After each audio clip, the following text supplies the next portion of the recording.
Hello વિદ્યાર્થી મિત્રો, very good morning to all of you. Shri કન્યા પ્રાથમિક વિદ્યાલય કાલાવડ ઈ લર્નિંગ એપ્લિકેશનમાં આપ સૌનું હાર્દિક સ્વાગત છે. વિષય વિજ્ઞાન, ધોરણ 8, સેમેસ્ટર 2, ચેપ્ટર નંબર 11. હવે આપણે પ્રીવિયસ લેક્ચરની અંદર છે એ આપણે પ્રકાશ, પડછાયો અને પરાવર્તન કોને કહેવાય એની ડેફિનેશન જોઈ ગયા હતા. ત્યારબાદ ટોપિક નંબર 11.1 છે પારદર્શક, અપારદર્શક અને પારભાષક પદાર્થો. એ આપણે ફર્સ્ટ લેક્ચર એટલે કે વિડીયો લેક્ચરમાં જોયું હતું.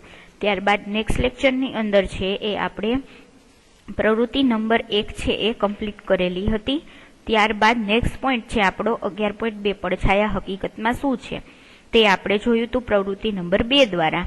હવે આપણે એ જ ટોપિકને સમજવા માટે પણ નેક્સ્ટ પ્રવૃત્તિ કરીશું, પ્રવૃત્તિ નંબર 3.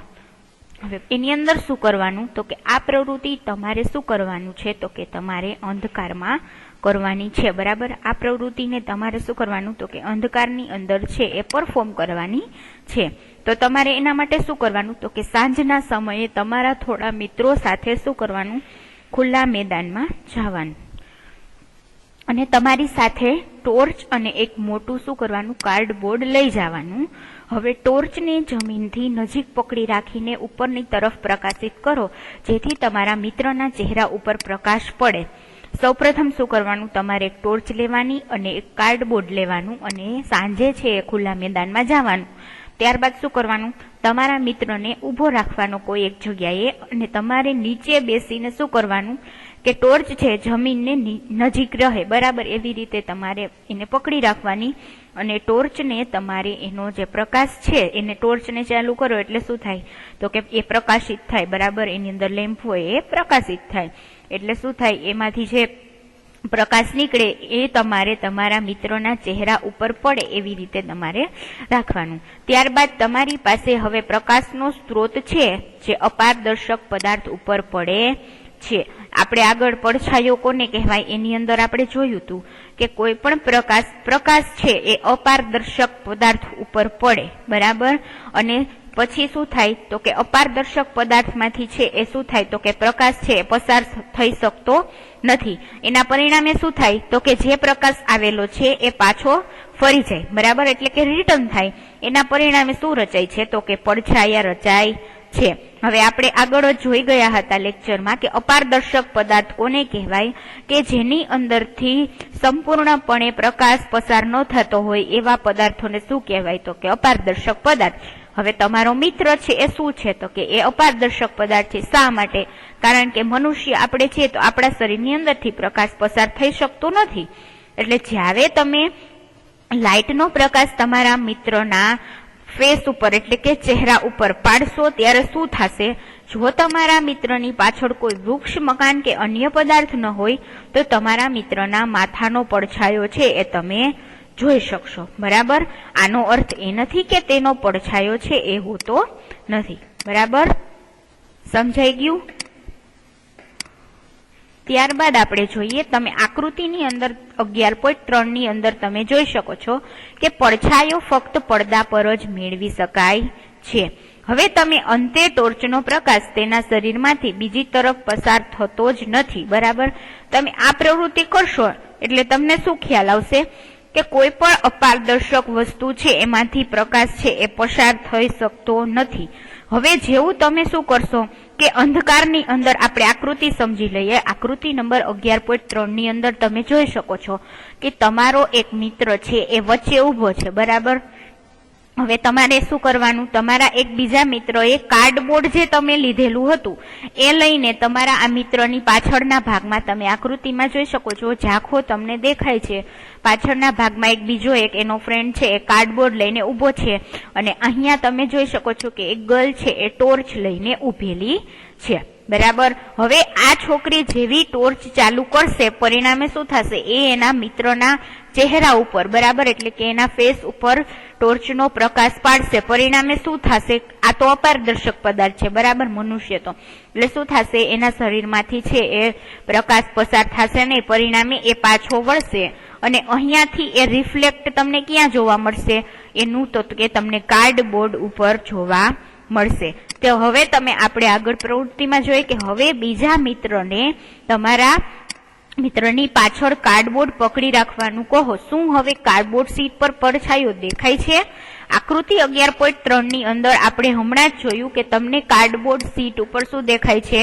તો કે પડછાયો છે એ દેખાય છે. બરાબર, આકૃતિની અંદર ક્લિયર જ દેખાય છે કે કાર્ડબોર્ડ સીટ ઉપર તમને અહીંયા પાછળના ભાગે શું જોવા મળે છે? તો કે પડછાયો છે એ જોવા મળે છે. બરાબર, તો આ પ્રવૃત્તિ કરવાથી આપણને શું ખ્યાલ આવે એ આપણે જોઈએ.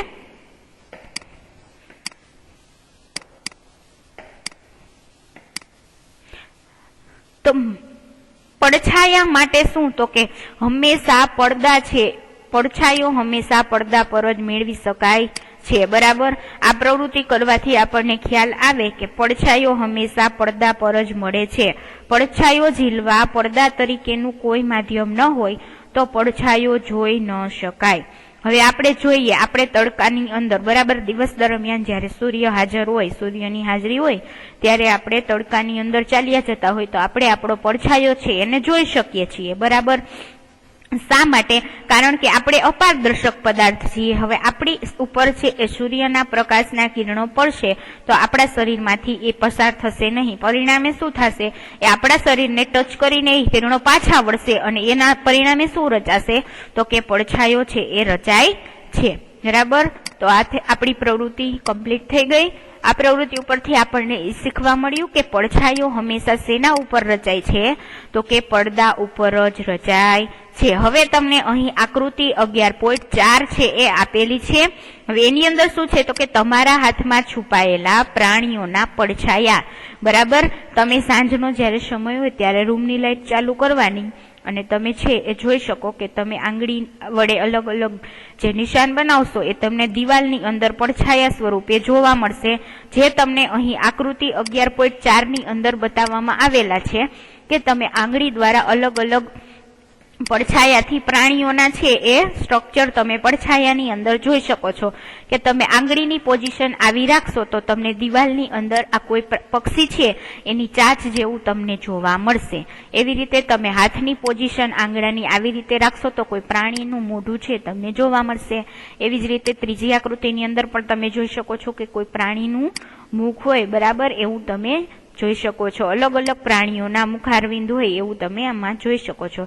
ત્યારબાદ તમે અહીં પણ જોઈ શકો છો કે બંને હાથ વડે જે આંગળીઓથી શું બને છે? તો કે કોઈ પક્ષી છે એ આકાશમાં ઉડતું હોય એવું તમને લાગે છે. ત્યારબાદ નીચે પણ તમે જોઈ શકો છો કે આ છોકરો છે એ આંગળી વડે અલગ અલગ શેપ કરીને તમને પડદા ઉપર અલગ અલગ પ્રાણીઓના નિશાન છે એ જોઈ શકો છો. તો આપણે આ ટોપિક ઉપરથી અને આ પ્રવૃત્તિ ઉપરથી શું શીખ્યા? તો કે પડછાયા હંમેશા ક્યાં રચાય છે? તો કે પડદા ઉપર જ રચાય છે. ઇમારતો કે બીજી સપાટીઓ તમે જે પડછાયાઓ જુઓ છો તેમના માટે પડદા તરીકે વર્તે છે. બરાબર, હવે ઘણીવાર કેવું થાય, આપણે ચાલ્યા જતા હોય તો આપણો પડછાયો દિવાલ છે, કોઈ દિવાલ છે એ પડદા તરીકે એક્ટ કરે. એના પરિણામે શું થાય?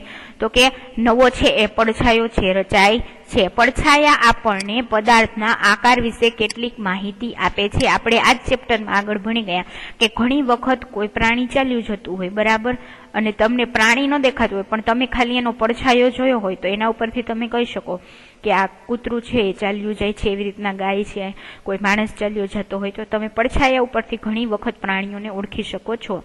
બરાબર, ઘણીવાર પડછાયા આપણને તેમના આકાર વડે ગેરમાર્ગે પણ દોરી શકે છે. જેમ કે આકૃતિ 11.4 માં આપણે હમણાં જ જોયું કે આંગળીઓના અલગ અલગ શેપ કરો તો તમને કેવું લાગે? તો કે કોઈ પક્ષી ઉડી રહ્યું હોય અથવા તો કોઈ પ્રાણી હોય એવું લાગે. એટલે ઘણી વખત પડછાયો આપણને ગેરમાર્ગે પણ દોરે છે.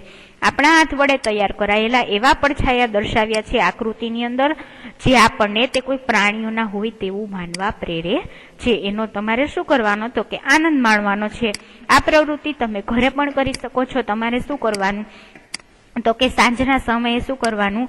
તો કે તમારે રૂમની લાઈટ ચાલુ કરી દેવાની અને તમારે દિવાલની સામે ઊભું રહેવાનું, લાઈટની સામે. બરાબર, ત્યારબાદ તમારે આંગળીથી તમે આવા અલગ અલગ શેપ કરશો તો એ તમને દિવાલની અંદર છે એ જોવા મળશે, જેનો તમે આનંદ છે એ માણી શકો છો. બરાબર, ત્યારબાદ હવે આપણે જોઈએ પ્રવૃત્તિ નંબર 4.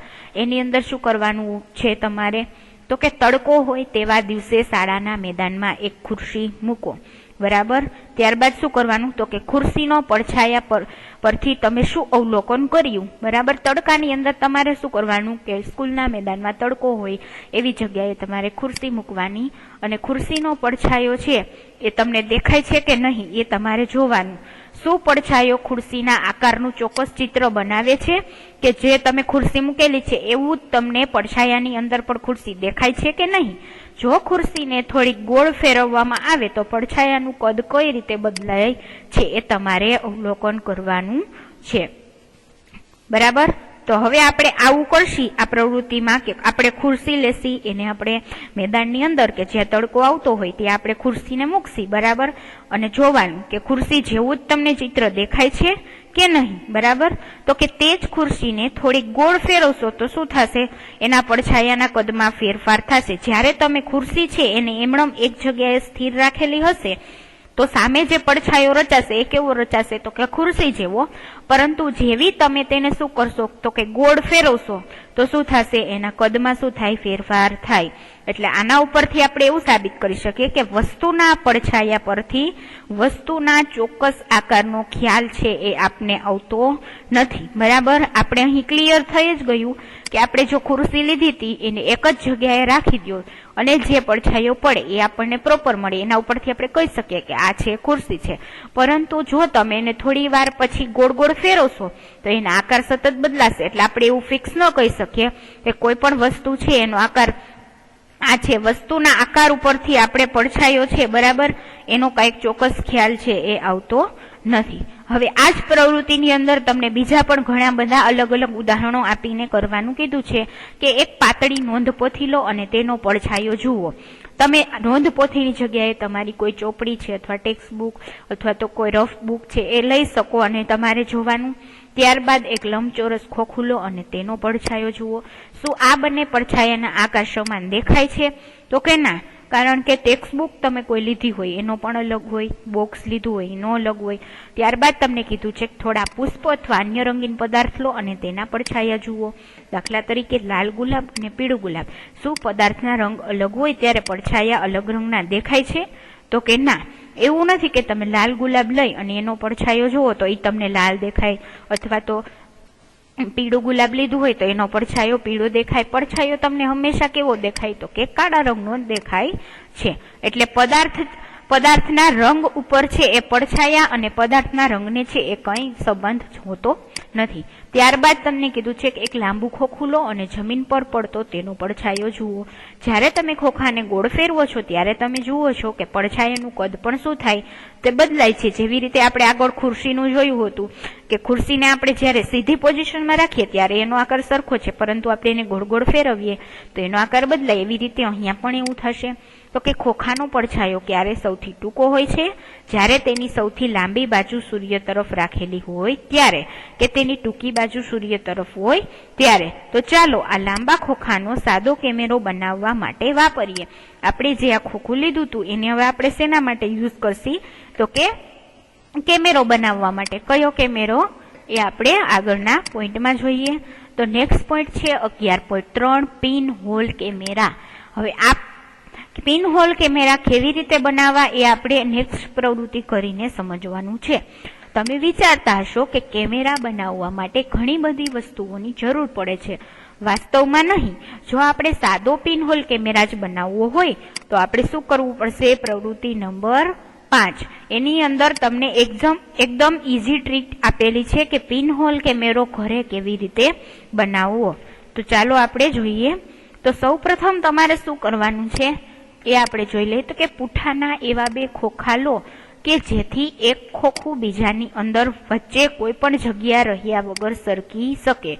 હવે બંને ખોખાની એક બાજુને કાપી નાખો. મોટા ખોખાની જે બાજુને કાપી છે તેની વિરુદ્ધ બાજુ પર બરાબર વચ્ચે એક નાનું કાણું પાડો, જે તમે આકૃતિ 11.5 એમાં બતાવેલું છે.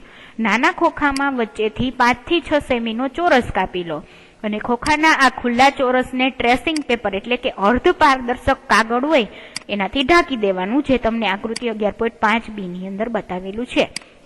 ત્યારબાદ નાના ખોખાને છિદ્રવાળા મોટા ખોખાની અંદર એવી રીતે સરકાવો કે જેથી ટ્રેસિંગ પેપર વાળી બાજુ અંદરની તરફ રહે. જે તમને આકૃતિ 11.5C ની અંદર બતાવેલું છે. તો આ તમારો પિનહોલ કેમેરા ઉપયોગ માટે તૈયાર થઈ ગયો. બરાબર. હવે આપણે આકૃતિ દ્વારા સમજી લઈએ, બરાબર, કે કેવી રીતે પિનહોલ કેમેરા બનાવવાનો. સૌ પ્રથમ તમારે શું કરવાનું, તો કે 2 લંબચોરસ બોક્સ લેવાના. એક બોક્સ છે એ તમારે કેવું લેવાનું, થોડુંક મોટું લેવાનું. અને તમે જે બીજું બોક્સ સિલેક્ટ કરો એ તમારે કેવું લેવાનું, તો કે આ જે પેલું બોક્સ છે એની અંદર આ બોક્સ સરળતાથી સરકી જાય, એટલે કે આ બોક્સની અંદર આ બીજું બોક્સ છે B નંબરનું એ સરળતાથી એની અંદર જતું રહે અને કોઈ પણ જગ્યા ન રહે એવું હોય એવા તમારે 2 બોક્સ સિલેક્ટ કરવાના. શા માટે? પિનહોલ કેમેરો બનાવવા માટે. ત્યારબાદ શું કરવાનું, બોક્સ એની અંદર તમે જે બાજુએથી બોક્સને તમારે શું કરવાનું, બંને બોક્સને પેલા એક બાજુથી તમારે કટ કરી લેવાનું. બરાબર. એની જે નાની બાજુ હોય એને તમારે કટ કરી લેવાની અને એની એક્ઝેક્ટ જે સામેની બાજુ છે જે અહીં, ત્યાં શું કરવાનું, મોટા બોક્સની અંદર એક ગોળાકાર છિદ્ર બનાવી લેવાનું અને B બોક્સની અંદર શું કરવાનું, એક 5 થી 6 ચોરસ સેન્ટીમીટરનું એક ચોરસ કાપી લેવાનું. હવે જે આ ચોરસ કાપેલું છે એને શું કરવાનું, તો કે અર્ધપારદર્શક જે કાગળ હોય એવો તમારે લેવાનો, ટ્રેસિંગ પેપર, કે જેમાંથી કોઈ પણ વસ્તુને બહુ સારી રીતે નહીં અને સાવ દેખાય નહીં, પરંતુ મીડિયમ રેન્જમાં તમને દેખાય. બરાબર. અર્ધપારદર્શક એટલે એવું તમારે લેવાનું અને ટ્રેસિંગ પેપર આ ચોરસની અંદર લગાડી દેવાનું. ત્યારબાદ શું કરવાનું, આ નાના બોક્સને આ મોટું ચોરસ બોક્સ છે, બરાબર, લંબચોરસ, એની અંદર તમારે સરકાવવાનું. પરંતુ કેવી રીતે? જો અહીં આકૃતિ C ની અંદર તમે જોઈ શકો છો કે મોટું જે ચોરસ બોક્સ છે, બરાબર, એની પાછળના ભાગે શું કરેલું છે, તો કે ગોળાકાર છિદ્ર કરેલું છે અને નાના ચોરસ બોક્સની પાછળના ભાગે શું કરેલું છે, તો કે ચોરસ સેન્ટીમીટરનું એક નાનું સ્ક્વેર બનાવેલું છે અને જેની ઉપર આપણે શું લગાડી દીધું, તો કે ટ્રેસિંગ પેપર અથવા તો અર્ધપારદર્શક કાગળ. હવે જે અર્ધપારદર્શક વાળો કાગળનો જે પોર્શન છે એ તમારે અંદરની સાઈડ જવા દેવાનો. પરિણામે શું થશે, અહીંયા કાણું છે એની એક્ઝેક્ટ બાજુમાં શું આવશે, તો કે આ અર્ધપારદર્શક પદાર્થ વાળો ભાગ છે એ બોક્સનો આવવો જોઈએ. ત્યારબાદ તમારે ધીમે ધીમે આ નાના બોક્સને આ મોટા બોક્સની અંદર શું કરવાનું, તો કે સરકાવી દેવાનું છે. હવે તમે જેવું સરકાવશો પરિણામે શું થશે, તો કે પિનહોલ કેમેરાને તમારે પકડીને નાના ખોખાની ખુલ્લી બાજુમાંથી જુઓ. તમે તમારું માથું અને પિનહોલ કેમેરાને ઢાંકવા માટે કાળા કાપડનો ઉપયોગ કરી શકો છો. હવે થોડા અંતરે રહેલા પદાર્થો જેમ કે વૃક્ષ કે ઇમારતને પિનહોલ કેમેરામાંથી તમારે શું કરવાનું, જોવાનું છે. આપણે અહીં જોયું કે પિનહોલ કેમેરો રેડી થઈ ગયો. હવે તમારે એનું અવલોકન કરવું હોય તો શું કરવાનું, તમારી આંખની નજીક આ કાણાવાળું છિદ્ર છે એને લઈ જવાનું. તમારે તમારા માથા ઉપર શું કરવાનું, કોઈ કાળો કાગળ હોય અથવા તો કોઈ કાળું કાપડનો ટુકડો હોય એ ઓઢી લેવાનું. બરાબર. અને પિનહોલ કેમેરો પણ ઢંકાઈ જાય એવી રીતે તમારે માથા ઉપર એ લગાવી લેવાનું અને પછી શું કરવાનું, તો કે અલગ અલગ વસ્તુ છે એને તમારે જોવાની છે. તમારે શું, તમને અહીં કીધું જ છે કે વૃક્ષ અથવા ઇમારત જેવા પદાર્થોને તમારે જોવાની કોશિશ કરવાની અને તમારે એ ખાતરી કરવાની કે જે પદાર્થને તમારે પિનહોલ કેમેરામાંથી જોવાની ઈચ્છા હોય તે તેજસ્વી સૂર્યપ્રકાશમાં હોવો જોઈએ. જ્યાં સુધી બીજા છેડે લગાવેલા ટ્રેસિંગ પેપર પર ચિત્ર જોવા ન મળે ત્યાં સુધી નાના ખોખાને આગળ કે પાછળ તરફ ખસેડવાનું. હવે તમે મોટા ખોખાની અંદર જે કાણું પાડેલું છે ત્યાં તમારી આંખને તમારે લઈ જવાની. બરાબર. ત્યારબાદ શું કરવાનું, એ આંખમાંથી તમારે ફોકસ કરવાનું છિદ્ર ઉપર, ગોળાકાર તે તમે બનાવેલું હતું, અને ત્યારબાદ એ ગોળાકાર છિદ્રમાંથી તમારે અંદર જે નાના બોક્સની અંદર ટ્રેસિંગ પેપર લગાડેલું હતું એની ઉપર જોવાનું અને અંદરના જે નાનું બોક્સ છે એને આગળ પાછળ કરવાનું. એટલે કે તમે જે સામે વસ્તુ જોવા માંગતા હોય એ તમને જ્યાં સુધી ન દેખાય ત્યાં સુધી નાના બોક્સને શું કરવાનું, તો કે આગળ પાછળ તમારે ખસેડવાનું. શું પડછાયા કરતા આ પિનહોલના પ્રતિબિંબો જુદા છે કે નહીં એ અવલોકન કરવાનું છે. તો કે તમારા પિનહોલ કેમેરા વડે તેજસ્વી સૂર્યપ્રકાશમાં ફરતા વાહનો કે રોડ તરફ જતા લોકોને જુઓ. શું કેમેરામાં દેખાતા ચિત્રો બીજી બાજુએ વસ્તુઓના રંગો પણ દેખાડે છે? શું ચિત્રો સીધા જ દેખાય છે કે ઉલટા? બરાબર. એ તમારે અવલોકન કરવાનું છે. તો ચાલો પિનહોલ કેમેરા વડે આપણા સૂર્યનું પ્રતિબિંબ જોઈએ. આ માટે આપણે થોડીક અલગ પ્રકારની ગોઠવણી જોઈશે. આપણને ફક્ત વચ્ચે છિદ્ર કે પિનહોલ હોય તેવી મોટી કાર્ડબોર્ડની એક શીટ જોશે. બરાબર. કાર્ડબોર્ડ શીટને સૂર્યની સામે ઊંચી પકડી રાખો અને તેનો પડછાયો ચોખ્ખા વિસ્તાર પર પડવા દો. શું તમને કાર્ડબોર્ડ શીટના પડછાયાની મધ્યમાં સૂર્યનું પ્રતિબિંબ દેખાય છે? તો કે જ્યારે તમારા સ્થળ પરથી ગ્રહણ દેખાવાનું હોય ત્યારે સૂર્યના આવા પિનહોલ વાળા પ્રતિબિંબો તમે જુઓ અને ગ્રહણ થવાનું હોય તે પહેલા જ સ્પષ્ટ પ્રતિબિંબ છે એ તમારે પિનહોલ કેમેરા દ્વારા શું કરવાનું? તો કે જોઈ લેવાનું છે. હવે ગ્રહણ શરૂ થાય એટલે પ્રતિબિંબને તમારે શું કરવાનું? જોવાનું છે. બરાબર, એટલે તરત જ સૂર્યનું પ્રતિબિંબ ધીમે ધીમે ઘટ થતું જશે. ક્યારેક પણ સૂર્ય તરફ સીધું જ જોવું નહીં. ઘણી વખત આપણે શું કરતા હોય કે ડાયરેક્ટ છે એ આપણે સૂર્યપ્રકાશમાં શું કરીએ તો કે સૂર્યની સામે સીધું જોતા હોય, પરંતુ એવી રીતે ડાયરેક્ટ સીધું છે એ સૂર્યપ્રકાશની અંદર આપણે સૂર્ય તરફ ડાયરેક્ટ સીધું જોવું નહીં. બરાબર, તે આંખો માટે સખત રીતે નુકસાનકારક હોઈ શકે છે. સૂર્ય છે એકદમ તેજસ્વી છે, એ ગ્રહ છે. બરાબર, એમાંથી ઘણા બધા ખરાબ રેસ પણ નીકળતા હોય છે. એટલા માટે ડાયરેક્ટ ક્યારેય આપણે સૂર્યની સામે સીધું તડકામાં છે એ જોવું નહીં, જેનાથી આપણી આંખોને શું થાય તો કે નુકસાન થાય છે. બરાબર, આપણે જેવી રીતે પિનહોલ કેમેરો બોક્સ દ્વારા બનાવ્યો એવી જ રીતે કુદરતમાં પણ ઘણા રસપ્રદ પિનહોલ કેમેરા છે. તમને પ્રશ્ન થાય ઈ વળી કેવી રીતે? તો કે જ્યારે આપણે પુષ્કળ પર્ણોવાળા વૃક્ષ નીચેથી પસાર થઈએ છીએ ત્યારે આપણે તેની નીચે સૂર્યપ્રકાશના નાના ચાંદરણા જોઈએ છીએ, જે તમે આકૃતિ 11.6 માં જોઈ શકો છો. આ વર્તુળાકાર પ્રતિબિંબો હકીકતમાં તો સૂર્યના પિનહોલ પ્રતિબિંબ જ છે. પર્ણો વચ્ચેની જગ્યાઓ પિનહોલ તરીકે વર્તે છે અને આ જગ્યાઓ એ બધા જ પ્રકારના અનિયમિત આકાર છે, પણ આપણને સૂર્યનું વર્તુળાકાર પ્રતિબિંબ જ દેખાય છે. હવે ફરીથી ગ્રહણ થાય ત્યારે સૂર્યના પ્રતિબિંબનું સ્થાન નિર્ધારિત કરો, તેમાં ખૂબ જ મજા આવશે. તમને અહીં આકૃતિ 11.6 છે એ આપેલી છે, એની અંદર તમે કુદરતી પિનહોલ કેમેરા છે એ વૃક્ષની નીચે સૂર્યના પિનહોલ પ્રતિબિંબ તમને આપેલા છે.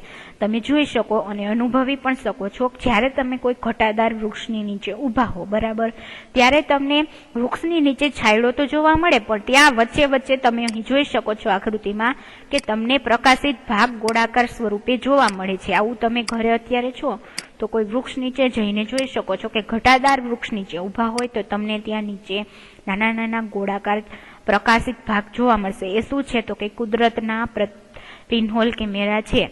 હવે જે વૃક્ષ છે, બરાબર, એની ઉપર શું પડે તો કે સૂર્યપ્રકાશ પડતો હોય છે. હવે વૃક્ષની વચ્ચે વચ્ચે જે અલગ અલગ ભાગમાં જગ્યા રહેલી હોય ત્યાંથી પ્રકાશ પસાર થઈને નીચે શું પડે? જમીન ઉપર એનો પડછાયો પડે છે, એ તમને પ્રકાશિત ભાગ સ્વરૂપે જોવા મળે છે. એટલે આ શું છે તો કે કુદરતી પિનહોલ કેમેરા છે. બરાબર, તો હવે બુજોને એક વિચાર આવ્યો કે આપણા પિનહોલ કેમેરા વડે આપણે રોડ પરની વ્યક્તિઓના ઉલટા પ્રતિબિંબ તો જોયા, તો સૂર્યના પ્રતિબિંબનું શું આપણે તેને ઉલટી કે એવી કોઈ રીતે જોઈ શક્યા? બરાબર કે નહીં? તો એ જોવા માટે આપણે પહેલીને બીજો વિચાર આવ્યો કે જો પ્રકાશ સીધી રેખામાં ગતિ કરે તો જ શું આપણને આ બધા પરિણામો જેવા કે પ્રતિબિંબની રચના અને પિનહોલ પ્રતિબિંબ મળવા શક્ય છે?